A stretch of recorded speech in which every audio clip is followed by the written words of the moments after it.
مزہ الگ ہے. ایسا چوری کر رہا ہے کہ وہ بالکل ایک دم سے وہ سیریل کلر، یعنی اس طریقے سے وہ قتل کر رہا ہے کہ بھئی اس سے جو ہے نا لوگوں میں دہشت بیٹھ رہی ہے، لوگوں میں دہشت بیٹھ گئی کہ پتہ نہیں کب کیا ہو جائے، کیسے ہو جائے. وہ کوئی بھی ایسا کام جس سے لوگوں کے ذہنوں میں دہشت بیٹھ جائے، اپنے حقوق کو لے کر کے، اپنے حقوق کو لے کر کے جو دہشت بیٹھ جاتی ہے اس کو فساد کہتے ہیں. لوگوں کے ذہن میں حقوق میں بہت سارے حقوق ہیں.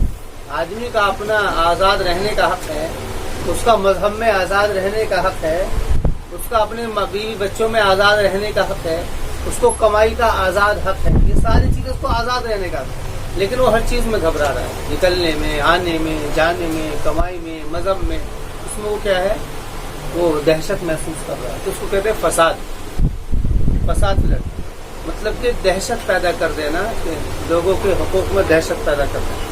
یعنی اگر ایسا کوئی معاملہ ہو رہا ہے تو اس میں پھر یہ کام کیا جائے گا. لیکن یہ سارے کے سارے کام، یہ دونوں کام حکومت کی نگرانی میں کیے جائیں گے. کوئی مطلب قانون، اس یہ جو ہے یہ نظم اجتماعی کا مسئلہ ہے. یہ انفرادی طور سے کوئی آدمی اس کے لیے کھڑا ہو جائے میں اس کو ماروں گا تو ایسا نہیں ہوگا. انفرادی اعتبار سے کام نہیں ہوگا، بلکہ نظم اجتماعی. یہ گویا کہ سزا ہے، یہ گویا کہ ایک سزا ہے کہ جو کہ مظلوم کو حق دلانے کے لیے شریعت نے مقرر کی. اور یہ جبھی ہوگا جبکہ نظم اجتماعی کے تحت ہوگا. اس کے لیے اسٹیٹ حکم دے، اسٹیٹ لیول کے اوپر یہ کام ہوگا تب یہ بات ہوگی. لیکن اگر کوئی انفرادی طور سے چلے گا تو پھر اس سے اور زیادہ مسئلے خراب ہوں گے، اور زیادہ مسائل اس سے بگڑیں گے. تو قرآن کہہ رہا ہے کہ جس نے ایسا کر دیا فکان نما، یعنی ان دو وجہوں کے علاوہ کسی اور دوسری وجہ سے قتل کر دیا، ان دو وجہوں کے علاوہ کسی اور وجہ سے قتل کر دیا، فکان نما قتل الناس جميعا، تو گویا کہ اس نے قتل کر دیا ہے تمام انسانیت کا یا تمام لوگوں کا قتل. یعنی کہ ایک قتل کرنے کا مطلب یہ ہے کہ سارے لوگ. اسلام کے اندر سب سے بڑا گناہ شرک ہے، اس کے بعد میں قتل ہے. سب سے بڑا گناہ اسلام میں شرک ہے، اس کے بعد میں قتل ہے. اور بلکہ بڑے گناہ اسلام میں شرک اور قتل ہے، دونوں ایک ساتھ. دونوں کے بارے میں قرآن نے کہا ہے کہ وہ جہنم میں ہمیشہ رہیں گے. فکانما قتل الناس جميعا ومن احیاها، اور جس نے اس کو زندہ کر دیا، یعنی کہ ایسے آدمی کو بچا دیا جس کو ظلماً قتل کیا جا رہا ہو، جس کو ظلماً قتل کیا جا رہا ہو، یا پھر ایسا کام اس نے کر دیا جس سے فتنہ اور فساد ختم ہو رہا ہو. تو فکانما احیا الناس جميعا، تو بس گویا کہ اس نے ساری انسانیت کو زندہ کر دیا، ساری انسانیت کو زندہ کر دیا. وَلَقَدْ جَاءَتْهُمْ رُسُلُهُمْ بِالْبَيِّنَاتِ، اور یقیناً تحقیق کے آ گئے ان کے پاس میں ہمارے رسول بالبینات، واضح دلائل لے کر کے. ثم ان كثيرا منهم بعد ذلك في الارض لمسرفون، پھر بے شک بہت سارے لوگ ان میں سے اس کے بعد میں زمین میں یقیناً اسراف کر رہے ہیں. اسراف کر رہے ہیں اس کے معنی آتے ہیں حد سے بڑھ رہے ہیں، اس کے معنی آتے ہیں حد سے بڑھنا. وہ لوگ اسراف کر رہے ہیں کہ وہ زمین میں حد سے بڑھ رہے ہیں. ثم ان كثيرا من بعد ذلك لمسرفون انما جزاء الذين يحاربون الله ورسوله. اس کے بارے میں یہ روایت ہے کہ یہ آیت ان بستی والوں کے لیے نازل ہوئی تھی کہ جن کو اصحاب عرینہ کہا جاتا تھا.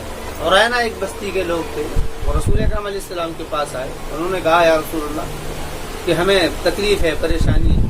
تو آپ علیہ الصلوۃ والسلام نے ان کو مدینے کے اندر ایک باڑہ تھا جس کے اندر اونٹ، گھوڑے وغیرہ استبل بنتے تھے، کہا کہ تم وہاں چلے جاؤ اور وہاں جا کر کے وہاں رہنا، ان سے تمہاری بیماری ختم ہو جائے گی. یہ لوگ وہاں گئے اور جا کر کے انہوں نے کیا کیا، جو وہاں پر نگراں تھا، جو محافظ صحابی تھے، ان کو پہلے قتل کر دیا اور بڑی بے دردی سے قتل کیا. آنکھیں نکال لی، کان کاٹ لیے، ناک کاٹ دی، انگلیاں کاٹ دی، یعنی برے طریقے سے قتل کیا. اور جتنے وہاں پر جانور تھے وہ سب کو لے کر کے یہ بھاگ گئے.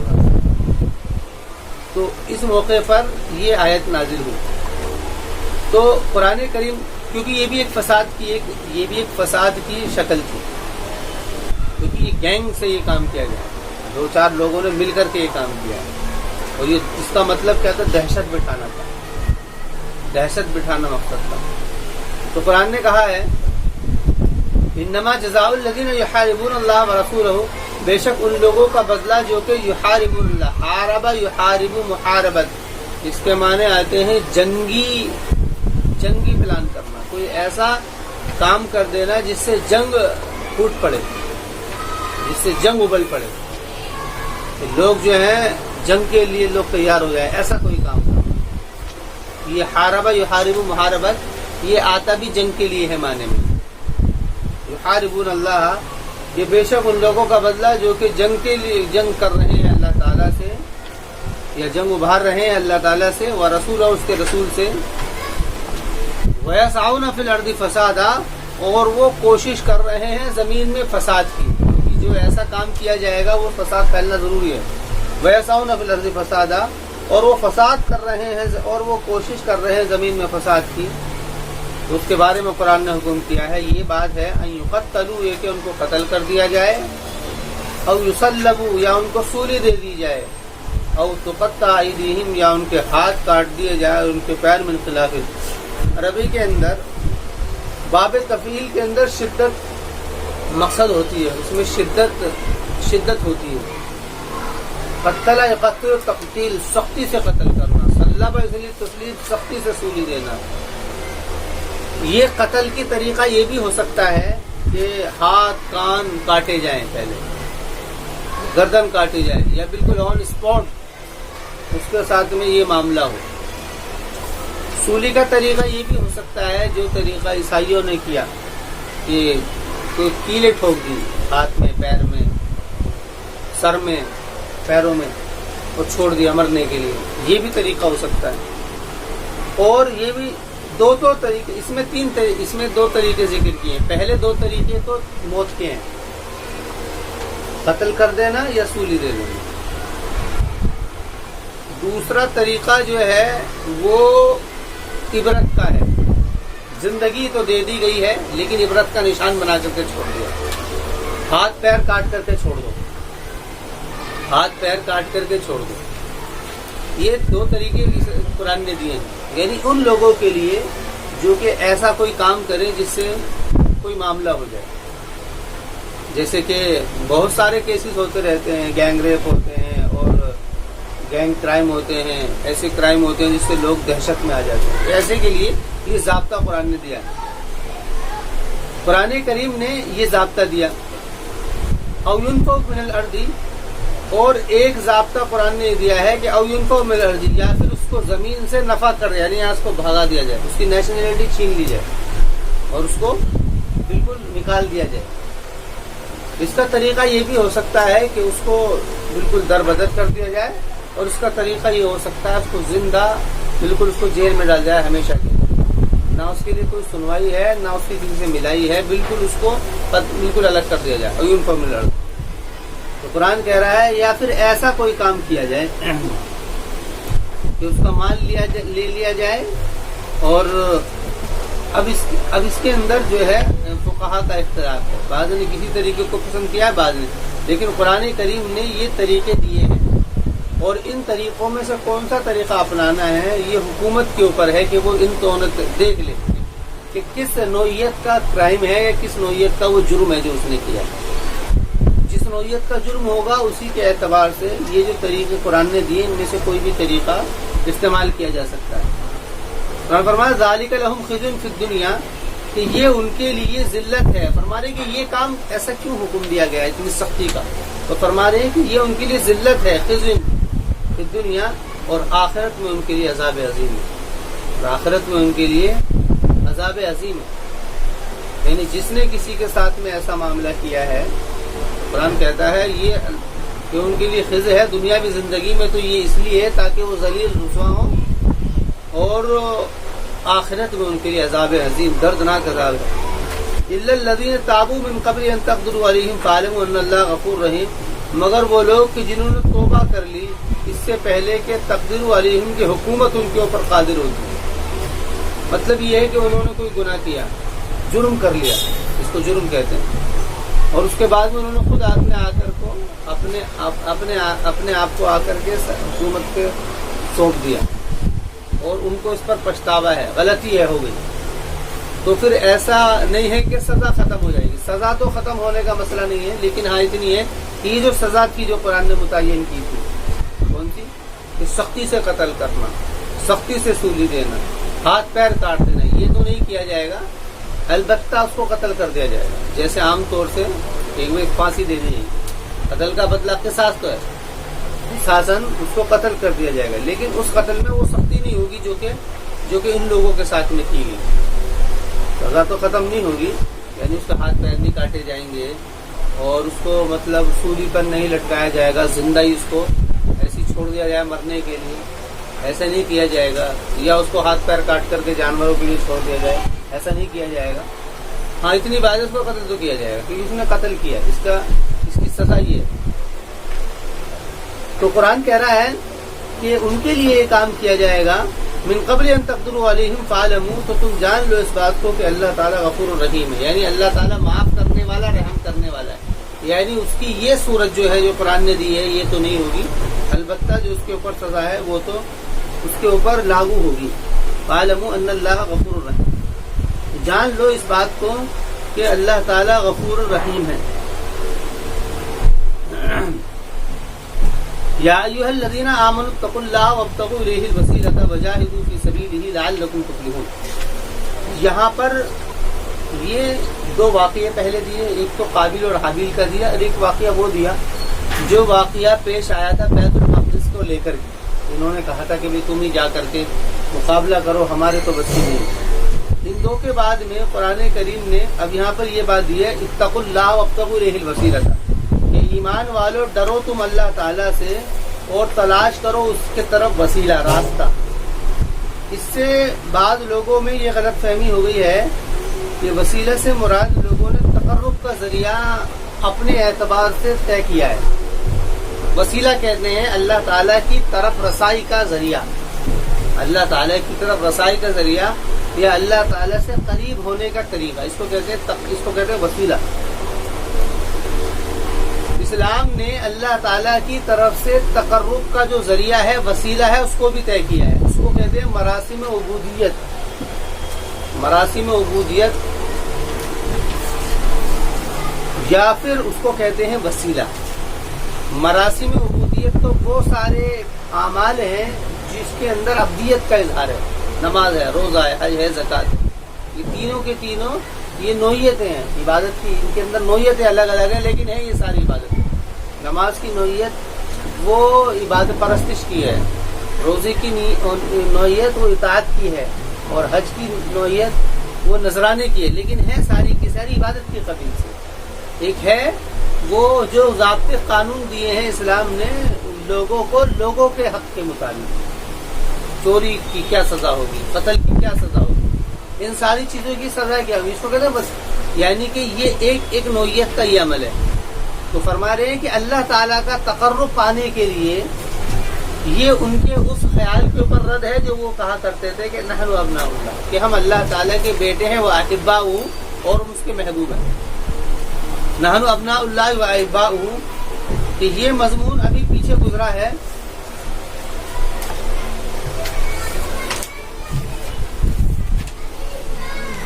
نحن ابناء اللہ و احباء،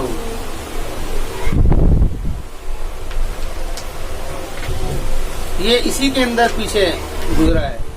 تو جس میں یہ بات کہی تھی ان لوگوں نے کہ ہم تو اللہ تعالیٰ کے بیٹے ہیں، قریبی ہیں، وہ احباء اور اس کے محبوب ہیں، کہ ہم اس کے بیٹے ہیں، ہم اس کے محبوب ہیں. یہ ان کا خیال تھا، نحن ابناء اللہ و احباء. تو اس خیال کے اوپر قرآن کریم نے رد یہ کیا تھا. تو اس کے اوپر بات یہ آئی ہے کہ تم اللہ تعالیٰ کے بیٹے ہو، اس کے محبوب ہو، تو تمہیں پھر عذاب کیوں آتا ہے. اس کے اوپر پھر بعد میں قرآن نے کہا تھا کہ پھر تم کو عذاب کی وجہ کیا ہے، یعنی تم تک جو عذاب پہنچ رہا ہے اللہ تعالیٰ کا، کہ یہ ایسا کیوں ہو رہا ہے کہ تم کو عذاب پہنچ رہا ہے اگر تم اللہ تعالیٰ کے محبوب ہو، اس کے بیٹے ہو. تو اس کا مطلب یہ ہے کہ تم کو عذاب پہنچنے کی وجہ یہ ہے کہ تم اللہ تعالیٰ کے یہاں پر محبوب نہیں ہو. بلکہ اللہ تعالیٰ کے یہاں پر تو محبوب ہونے کے لیے ضابطے اور قانون ہیں جو کہ طے کیے گئے ہیں سب کے لیے. ایک ضابطہ وہ ہے جو کہ عبادت کی قبیل سے ہے، نماز روزہ زکوٰۃ. ایک ضابطہ وہ ہے جو کہ قانون کی قبیل سے ہے، وہ ہے جو کہ مخلوق کو لے کر کے کرائم ہے اس کے تعلق سے جو قرآن کریم نے دیے ہیں. ایک ضابطہ وہ ہے. یہی دونوں ضابطے ہیں وسیلے کا، اللہ تعالیٰ کی طرف تقرب کا وسیلہ وہ یہ ضابطہ ہے.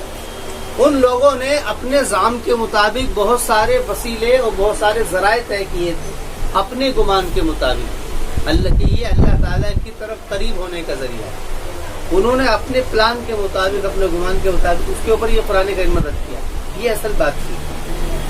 لیکن اب ہوا کیا ہے، یہ دیکھیے کلام کے نظم کو نہ سمجھنے کی وجہ سے کبھی کبھی غلط فہمی ہو جاتی ہے، غلطی ہو جاتی ہے. اس نظم کو سمجھا نہیں تو اس نظم کو نہ سمجھ کر کے ایک طبقہ مسلمانوں کا وہ اس آیت کے مطابق استدلال کرتا ہے کہ دیکھیے اللہ تعالیٰ کی طرف وسیلہ ضروری ہے. وہ کسی نبی کا ہو سکتا ہے، وہ کسی ولی کا ہو سکتا ہے، وہ کسی پیغمبر کا ہو سکتا ہے، وہ کسی بھی بزرگ کا ہو سکتا ہے. وہ اسے استدلال کرتے ہیں کہ دیکھو یہاں پر قرآن کہہ رہا ہے. تو یہ سارا کا سارا مسئلہ جو ہوا ہے یہ اس کے سیاق و سباق کو نہ سمجھنے کی وجہ سے. اس کا سیاق کیا ہے؟ وہ بات یہود سے کر رہا ہے کہ جو کہ اپنے زعم کے مطابق کہہ رہے ہیں نحن ابناء اللہ و احباؤہ. اپنے زعم اور اپنے خیال کے مطابق کہہ رہے ہیں کہ ہم اللہ تعالیٰ کے بیٹے ہیں اور اس کے ہم محبوب ہیں. نحن ابناء اللہ و احباؤہ. تو وہ اپنے زعم اور خیال کے مطابق کہہ رہے ہیں. تو اب ان کے زعم اور خیال کے اوپر رد کر کے یہ کہا گیا ہے کہ اللہ تعالیٰ کے یہاں پر ابنا کہتے ہیں محبوب، قریبی ہونے کے لیے اور محبوب ہونے کے لیے وسائل ہیں. اور وسائل وہ یہ ہیں جو پہلے سے چل رہے ہیں کہ اگر کوئی قتل کر دے تو اس کو قتل کیا جائے، اگر کوئی قتل کر دے تو اس کو قتل کر دیا جائے. اور اس سے پہلے کہ جس مقصد کے لیے تمہاری تشکیل ہوئی تھی، جس مقصد کے لیے تمہاری تشکیل ہوئی تھی کہ تم اللہ تعالیٰ کے سامنے اللہ تعالیٰ کے لیے شہادت علی الناس کا تم مقام اختیار کرو گے، اس کے لیے تمہاری تشکیل ہوگی. اس سے تم ہٹ گئے. تو اس سے ہٹنے کی وجہ سے تم نے اللہ تعالیٰ کی اس نوعیت کا بھی خیال نہیں کیا جو حکم اس کا عبادت کی نوعیت کا تھا، اور نہ تم نے اس نوعیت کا خیال کیا کہ جس نوعیت جو کہ نوعیت حقوق کی نوعیت کا حکم تھا. تم نے دونوں ہی نوعیت کے حکم سے روگردانی کی. یہاں پر تم نے روگردانی کی ہے کہ تم نے قتل کر دیا ہے، اور جو لوگ قتل کیے ہیں جن لوگوں نے ان کو تم نے کوئی سزا نہیں دی. فرما رہے ہیں کہ اللہ تعالیٰ کے یہاں پر یہ ضابطے طے ہیں. دو ہی حکم ہے، ایک حکم ہے عبادت کی نوعیت کا اور ایک حکم ہے حقوق کی نوعیت کا. یہ دونوں ہی چاہیے. تو ایک وسیلہ سے مراد وہی ساری چیزیں ہیں. اب دیکھیے یہ ایک جملہ معترضہ ہے، یہ جملہ معترضہ ہے. جملہ معترضہ کا مطلب یہ کہ ایک حکم چل رہا ہے، اس کے بیچ میں ایک بات ڈال دی گئی ہے، اس خیال کی طرف رد کرنا مقصد ہے. آگے پھر اس کے بعد میں پھر وہی سارے احکامات شروع ہو جائیں گے جو کہ حقوق سے متعلق ہے. اس کو دیکھ لو، ابتغوا الیہ الوسیلۃ وجاہدوا فی سبیلہ. اور دیکھو وہی بات آ گئی ہے، وجاہدوا فی سبیلہ. اور اللہ کے راستے میں تم جہاد کرو، کوشش کرو. جہاد اللہ تعالیٰ کے حکم کو اور اللہ تعالیٰ کے قانون اور ضابطے کے لیے جو محنت اور کوشش کی جائے وہ سب جہاد کے اندر شامل ہے. عام یہ ہے کہ وہ آدمی اپنے جان و مال کے ذریعے سے کرے یا پھر تلوار کے ذریعے سے کرے. وہ کس وقت میں ہوں گے وہ سارے. تلوار کا مسئلہ جب بھی آئے گا وہ نظم اجتماعی کے اندر آئے گا، یعنی کہ اس کے اندر ایک ضابطہ ہو. اسٹیٹ لیول کے اوپر یہ کام ہونا چاہیے. تو اسی طرح اشارہ، یعنی تم لوگوں نے یہ کام نہیں، تمہیں تو اس لیے کہا گیا تھا کہ تم لوگوں سے یہ ساری چیزیں ختم کرو، اور تم نے یہ کام شروع کر دی. اللہ کے راستے سے تم نے یہ کہہ دیا کہ ہم کیسے کریں گے، ہم تو کمزور ہیں. وہ ظالم لوگ تھے، ان کو تم نے نہیں روکا. اور ان لوگوں کے اور یہاں پر تم نے ایسا کیا کہ خود چوری کرنی شروع کر دی، خود ہی قتل کرنے شروع کر دی. ان الذین کفروا لو ان لهم ما فی الارض جميعا ومثله معه. اب یہ فرما رہے کہ تمہارا یہ خیال تو بہت دور کی بات ہے. یہ اسی خیال کے اوپر رد ہے کہ تمہارا یہ خیال جو انہوں نے پیش کیا تھا، یہ تو خیال بہت جگہ قرآن کریم نے ذکر کیا جو وہ کہتے تھے وقالوا لن تمسنا النار الا ایاما معدودا، سورہ بقرہ کے اندر بھی وہ کہتے تھے کہ ہمیں آگ کچھ دن چھوئے گی، اور کرتے کچھ نہیں تھے. دوسری طرف اشارہ ہے کہ یہ تو تمہارا خیال الگ بات ہے، اگر تم اپنے بچاؤ کے لیے کچھ فدیہ بھی دو گے، یہ تو تمہارا خیال ہے. بھئی قانون ضابطہ تو یہ ہے کہ اگر مجرم ہے تو وہ اپنے جرم سے بچنے کے لیے، سزا سے بچنے کے لیے کچھ دیتا ہے. فرمانے ان الذین کفروا، کہ بے شک وہ لوگ جنہوں نے کفر کیا، لو ان لہم ما فی الارض، کہ اگر ان کے لیے وہ ہو جائے جو کچھ زمین میں ہے سارا کا سارا، ومثلہ، اور اسی کے مثل، لیفتدوا بہ، تاکہ وہ فدیہ دیں اس کو، من عذاب یوم القیامہ، قیامت کے دن کے عذاب سے، یعنی اس سے بچنے کے لیے. ما تقبل منہم، کو کبھی قبول نہیں کیا جائے گا ان سے، نہیں قبول کیا جائے گا ان سے. ولہم عذاب علیم، اور ان کے لیے دردناک عذاب ہے. ولہم عذاب علیم. یریدون ان یخرجوا من النار، وہ چاہتے ہیں اس بات کو کہ وہ نکل جائیں آگ سے. وما هم بخارجین منہا، اور نہیں ہیں وہ اس سے نکلنے والے. ولہم عذاب مقیم، اور انہی کے لیے ہمیشہ کا مقیم، قائم رہنے والا. یہ اس خیال کے ساتھ آ گیا. پھر کلام اپنی اسی ترتیب پر آ گیا جو چل رہی تھی بات. والسارق والسارقۃ فاقطعوا ایدیہما، اور چور، یہاں پر تو پہلے جو حکم تھا وہ تھا فساد کو ختم کرنے کے لیے. اب فرما رہے ہیں کہ فساد نہیں ہوا ہے، چوری کر لی ہے. حالانکہ یہ بھی ایک کسی کا حق ضائع ہوا ہے، لیکن چوری کر لی. والسارق والسارقۃ، عربی کے اندر ضابطہ یہ ہے کہ اسم فاعل جو ہوتا ہے، اسم فاعل کے اندر جو بھی معنی لفظ آتا ہے، اس معنی کے اندر اہتمام مقصد ہوتا ہے. اہتمام کا مطلب چورنی کا یہاں پہ ترجمہ یہ ہوگا، یعنی جس کی چوری ثابت ہو گئی ہو. اہتمام کے ساتھ میں ذکر کیا، سرقہ، اس نے چوری کی. اگر وہ فعل کے معنی میں آئے گا تو اس کے معنی آتا ہے چوری کرنا. اب جو ہے وہ فعل جو ہے وہ ابتدائی فعل کے معنی میں بھی آتا ہے، انتہائی فعل کے معنی میں بھی آتا ہے، اور صرف بات کی طرف خبر دینے کے معنی میں بھی آتا ہے. لیکن اسم فاعل جو آتا ہے وہ اس کام کو اہتمام کے ساتھ ثابت کرتا ہے. یعنی والسارق، یعنی ایسے چور، ایسی چورنیاں کہ جن کی چوری ثابت ہو گئی ہو، یہ اسم فاعل کا خاصہ ہے. اور صفت مشبہ کا خاصہ یہ ہے کہ وہ دوام کو ثابت کرتا ہے. تو یہاں پر اسم فاعل کا لفظ استعمال کیا ہے، والسارق والسارقۃ. یہ نحو کے اندر سارے ضابطے ہیں، ابن صیغہ میں بھی اس کو تفصیل سے بیان کیا اس کے اوپر. والسارق والسارقۃ، اور چور اور چورنیاں، فاقطعوا ایدیہما، قرآن کریم نے اس کے لیے وہ پھر یہ دیا ہے قانون کہ ان کے دونوں ہاتھ کاٹ دیے جائیں، چور اور چورنیاں. والسارق والسارقۃ، یعنی مطلب ایسا بھی ہو سکتا تھا کہ یہ قانون صرف مردوں کے لیے، یعنی عورتوں کے لیے بھی یہ حقوق کا مسئلہ ہے. یہاں پر سب کے ساتھ میں یہ معاملے ہیں. فاقطعوا ایدیہما، کہ ان کے ہاتھ کاٹ دیے جائیں. یہ ہاتھ کاٹنے کا مطلب یہ ہے کہ ہاتھ کون سا کاٹا جائے گا؟ دایاں ہاتھ کاٹا جائے گا، ایک ہاتھ کاٹا جائے گا، ایک ہاتھ دایاں ہاتھ کاٹا جائے گا، اور اس کو گٹے سے کاٹا جائے گا. یہاں سے دایاں ہاتھ کاٹا جائے گا، کیونکہ واردات جو ہوئی ہے وہ اسی سے ہوئی ہے، وہ واردات ہوئی ہے وہ اسی سے ہوئی ہے. فرما رہے ہیں کہ اس میں یہ سنت جاری ہو گئی ہے کہ اگر آدمی کاٹے تو ایک ہاتھ کاٹا جائے گا، پھر دوبارہ چوری کرے گا تو پھر ایک پیر کاٹا جائے گا، پھر دوبارہ کرے تو دوسرا ہاتھ کاٹ دیا جائے گا، پھر دوبارہ کرے پھر چوتھا پیر کاٹ دیا جائے گا. یہ جزاء بما کسب نکال من اللہ، کہ یہ بدلہ ہے بما، اس چیز کا جو کہ اس نے کمایا، نکال من اللہ، کہ یہ اللہ تعالی کی طرف سے عقوبت ہے.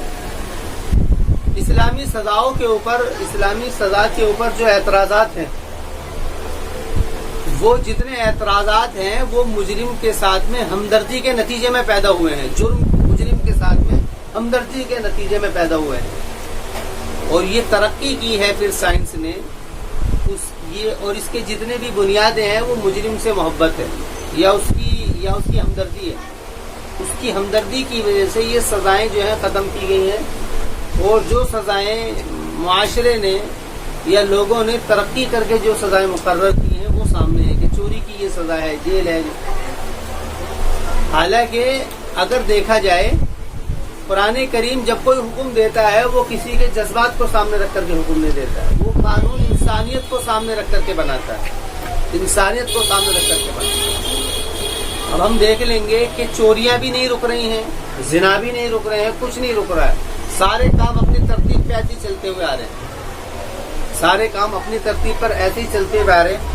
اس کی وجہ یہ ہے، اس کی وجہ مجرم کے ساتھ ہمدردی ہے، اس کی وجہ مجرم کے ساتھ ہمدردی ہے۔ رسول اکرم علیہ الصلوۃ والسلام جب کسی سزا کا حکم دیتے تھے تو روتے تھے، بھئی یہ تو رحم آئے گا، لیکن سزا کے اندر کوئی تبدیلی نہیں ہوتی تھی۔ حتیٰ کہ وہ واقعہ روایت کے اندر بڑا مشہور ہے اور بڑا دلچسپ واقعہ ہے، اس کا مختصر یہ ہے کہ ایک عورت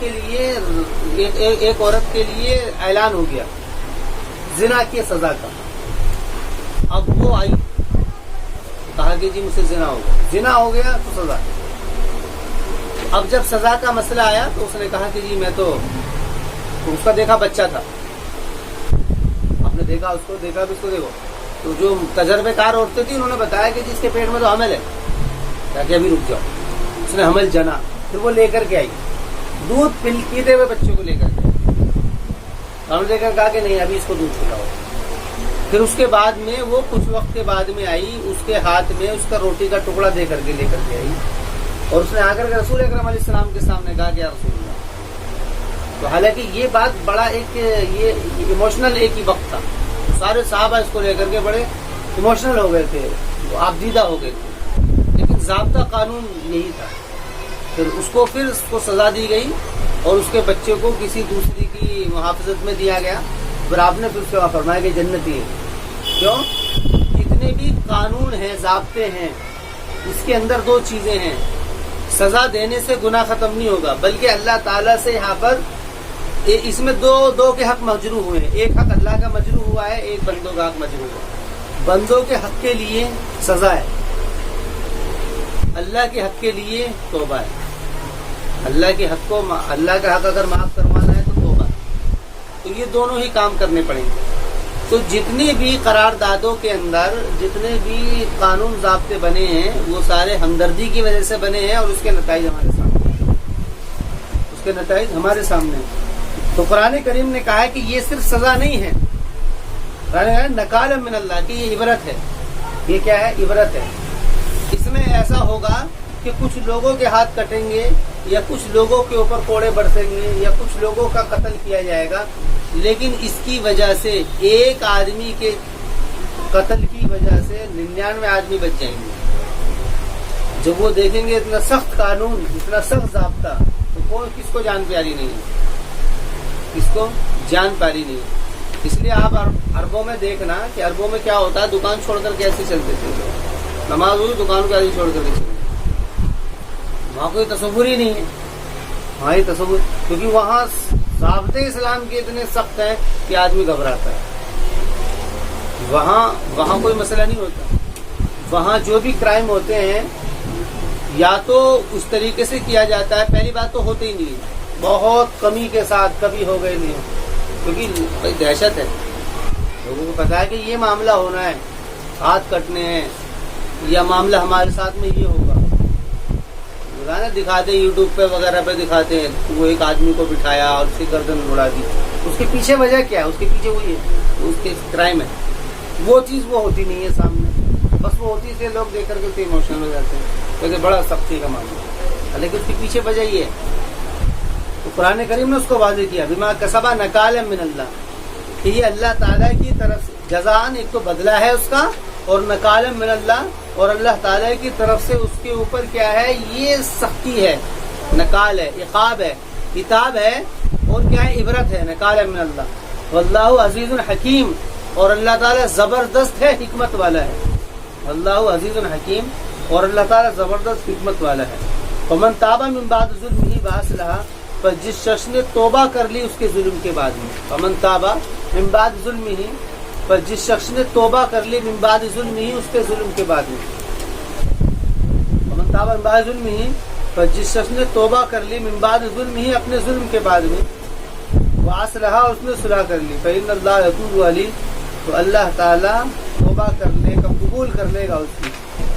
مطلب یہ ہے کہ کسی سے کوئی گناہ ہو گیا، مطلب چوری ہو، ہاتھ کٹ گئے، تو اس نے توبہ بھی کرنی ہے اور صلح کرنی۔ صلح کا لفظ قرآن کریم میں توبہ کے بعد میں ضرور آتا ہے، انسانوں سے معافی مانگی ہے تو توبہ کا لفظ ہے، فمن عفا واصلح، اس نے معاف کر دیا اور صلح کر لی، یا فمن تاب واصلح، یہ لفظ جو آتے ہیں اس میں ایک چیز کی طرف اشارہ مقصد یہ ہوتا ہے کہ خالی اللہ تعالی سے توبہ کر لی لیکن اپنے معاملے کو درست نہیں کیا تو توبہ کا کیا فائدہ ہوا؟ یا کسی سے معافی مانگ لی، کسی انسان سے اس سے کسی کے حق میں کوئی کوتاہی ہو گئی تھی، اس سے معافی مانگ لی اور معافی مانگ تو لی لیکن اس سے صلح نہیں کری۔ صلح کا مطلب یہ ہے کہ اس کو یہ پروف نہیں دیا اپنے ہاؤ بھاؤ سے، آنے جانے سے، کہ جس سے اس کو ایسا لگنے لگے کہ اس نے مجھے معاف کر دیا یا اس نے مجھ سے معافی مانگی ہے۔ یہ دو ایسا ہو سکتا ہے نا کہ بس کہہ کر کے اپنا ایک طرف ہو، اب آ رہا ہے جا رہا ہے، اس کے پاس آ جا نہیں رہا، کوئی خوشی کا موقع ہے تو اس کے پاس نہیں جا رہا، اس کو بلا نہیں رہا، راستے میں مل رہا ہے اس سے سلام دعا نہیں کر رہا، یہ کیا ہے؟ یہ معاف تھوڑی کیا ہے یا معافی تھوڑی مانگی ہے، یہ اصلاح کا لفظ نہیں ہوا۔ یہ دونوں ہی چیزیں چاہیے۔ فمن تابا واصلح، توبہ بھی کرے گا اور صلح بھی کرے گا لوگوں سے، ایسے ہی معافی بھی مانگے گا اور صلح بھی کرے گا۔ فإن اللہ یتوب علیہ، یہ کہنے لگے کہ جی میں تو بس میرے سے غلطی ہو گئی ہے، مجھ سے غلطی ہو گئی کہ میں نے اپنی بہو کو کچھ کہہ دیا، بیٹی کی بیوی کو کچھ کہہ دیا، تو میں ایک کام کروں گا کہ میں نے اس سے جو بات کی تو بات کرنے کے بعد وہ بات کو سن کر کے وہ ایموشنل ہو گیا، رونے لگا، بوڑھا آدمی تھا وہ۔ اس نے کہا کہ مولانا اگر تم یہ کہتے ہو کہ میں کیا ہے معافی مانگ لوں گا، میں معافی مانگ لوں گا اپنی بہو سے، میں معافی مانگ لوں گا اور سب کے سامنے مانگوں گا، لیکن پھر میں اس کے یہاں کبھی نہیں جاؤں گا، تو میں نے کہا یہ نہیں ہے، بلکہ بات قرآن نے جب کی ہے اس نے دونوں لفظوں کو ساتھ میں جمع کیا، اصلاح کا لفظ، مطلب یہ ہے کہ صلح بھی کرنی ہے۔ صلح کا مطلب یہ ہے ہاں ایسا ہو سکتا ہے کہ تم تعلقات میں کمی کر دو، ایسا ہو سکتا ہے، لیکن تعلقات قطع کر لو اس کا حکم نہیں ہے۔ یہ تعلقات کا قطع کرنا ہے، جس طریقے سے کسی کو تکلیف دینا بھی شریعت میں جرم ہے، اسی طریقے سے قطع تعلق کرنا بھی جرم ہے۔ اس میں دونوں کام تمہیں کرنے، تم معافی مانگو گے اور تعلقات کو استوار کرو۔ کمی تو کر سکتے ہو، کمی میں کوئی مسئلہ نہیں ہے کہ تم کم کر دو، آنا جانا اٹھنا بیٹھنا، کسی خوشی کے موقع پر چلے گئے، کسی خوشی کے موقع پر بلا لیا، بیٹھ گئے تو دو چار باتیں کر لی، سلام، لیکن جو دلی رغبت میلان ہے وہ نہ ہو، کوئی مسئلہ نہیں ہے، لیکن قطع تعلق ہے، تو اس لیے اصلاح کا لفظ ہے۔ فإن اللہ یتوب علیہ، تو اللہ تعالیٰ بھی توبہ قبول کرنے والا ہے اس کی، یعنی جس نے لوگوں سے معافی مانگ لی ہو اور صلح کر لی ہو، اپنے آپ کو یہ ثابت کر دیا ہو کہ جی میں چوری نہیں کروں گا، تو اللہ تعالیٰ بھی توبہ قبول کرنے والا ہے اس کی۔ ان اللہ غفور رحیم، کہ بے شک اللہ تعالیٰ معاف کرنے والا ہے، رحم کرنے والا ہے،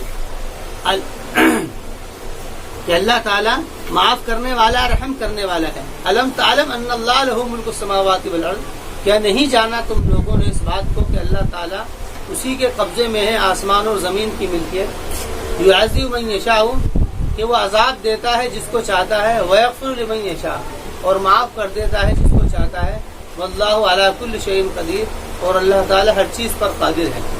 یعنی زمین اور آسمان کی ملکیت ہے، اس لیے اللہ تعالیٰ نے یہ قانون ضابطے اس لیے بنائے ہیں، یہ قانون اور ضابطے اللہ نے اس لیے بنائے ہیں تاکہ کسی کا بھی حق تلف نہ ہو۔ تم نے کسی کے یہاں چوری کی ہے تو اس کا حق ختم کیا ہے، تم نے جو امانت تھی اور جو آپس میں جو معاشرتی نظام تھا اس کو تم نے حق میں کمی کری، اس کی سزا تمہیں ملے گی کہ تمہارے ہاتھ کاٹے جائیں گے تاکہ دوسرے لوگ اس سے بچیں۔